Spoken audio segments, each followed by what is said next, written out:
Howdy everyone, Matt and Mateo here, coming at you with another orthopedic special test. And this one is for the cervical spine. It is Hoffmann's test or Hoffmann's sign. You know, one that we've all probably learned in PT school as something to look for, like some of those red flags, and especially like an upper motor neuron lesion. And I wanted to look into it to find out what is the history of it. Who was Hoffmann? Where did this test come from? And that part was pretty interesting. Okay, so just sit with me. It's got an interesting backstory. So just to lay it out, there was no like original paper. It wasn't like we looked at all these people and we just came up with this. It was something that was discovered way back in the early 1900s, and they speculate it was found or discovered before 1904. And it was credited to a neurologist named Johanna Hoffmann. And it was written about. Now, it was written about, okay, but only because Dr. Hoffmann used it in the clinic, used this sign or this test in their clinical practice and lectured on it. So it was around there. And so their assistant is who wrote about it. And their name was Hans Curschmann. I hope I'm saying that right. I have all the links to their papers in the comments if you want to look about that. But they were, Curschmann put it out in 1911, had wrote about it in a paper. Now, and it would credit it for Hoffmann and said, you know, this I'm crediting it for Hoffmann. Here's an interesting thing.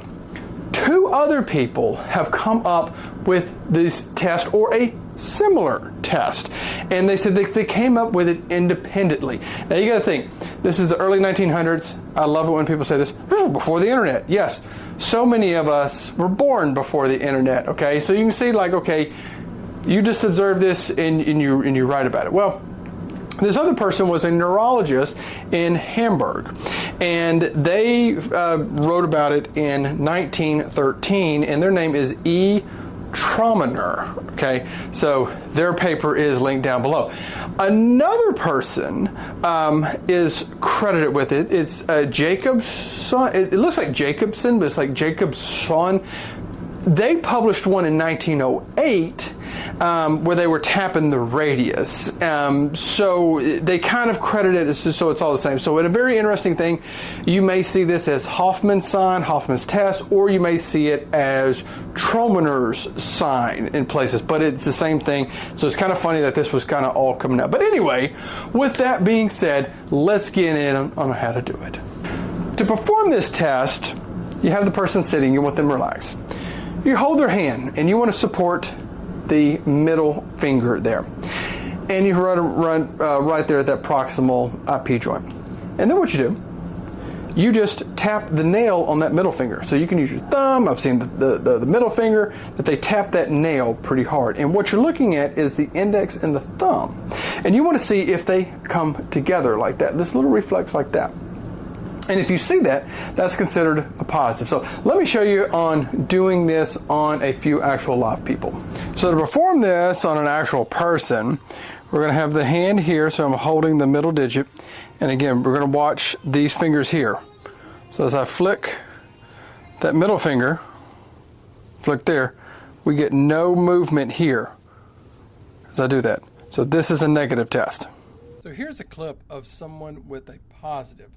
So you see they're grasping that middle finger, flicking the nail. Look at the index finger and the thumb. See how they are coming together on each flick. As those come together, this is considered a positive test.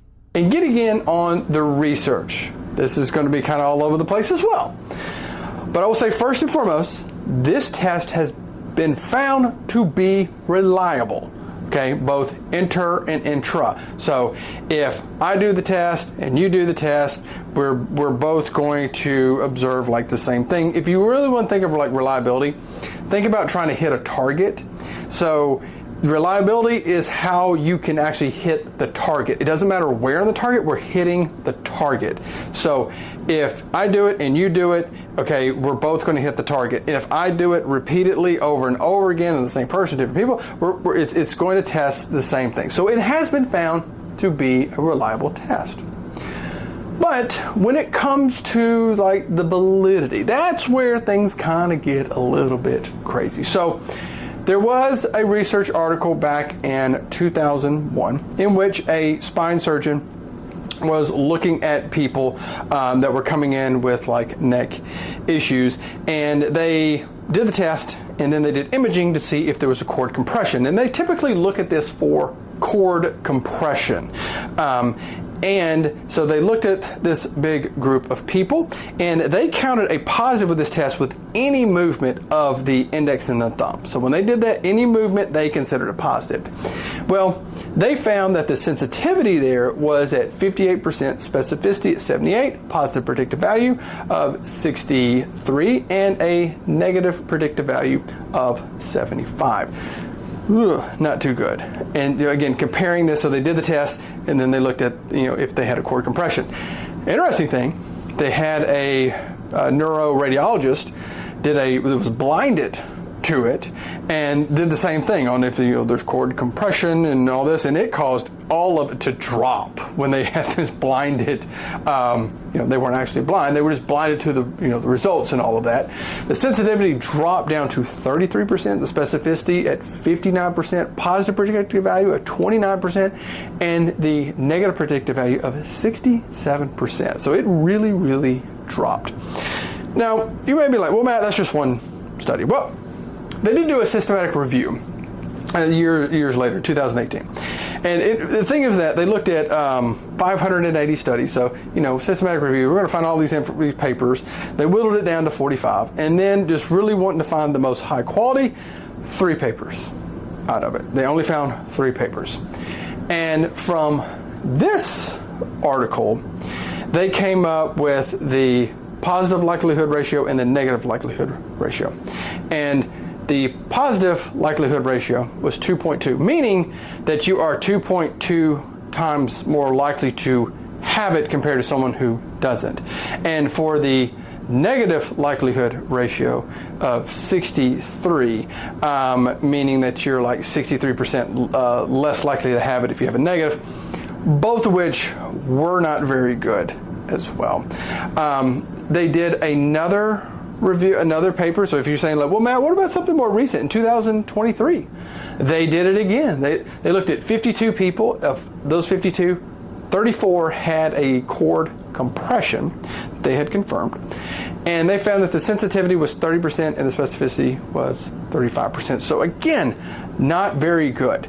And so that's the same with this test. Now, a lot of researchers have said this test is one that it's not a diagnostic one, so not using to say we're making a diagnosis with just this test alone, but rather using it as a screening tool, because people who are perfectly healthy can have a positive. They can be positive with this, and it could just be that they're nervous, maybe they're hyperreflexive, maybe they're on stimulants, like coffee or something like that, and they could just be positive. They said this test is better as a screening tool. So if you're using it along with other things as a screening tool, because it's very quick and easy to do, hey, we test this, if we find something, possibly send you off for any kind of further testing, or if it's negative.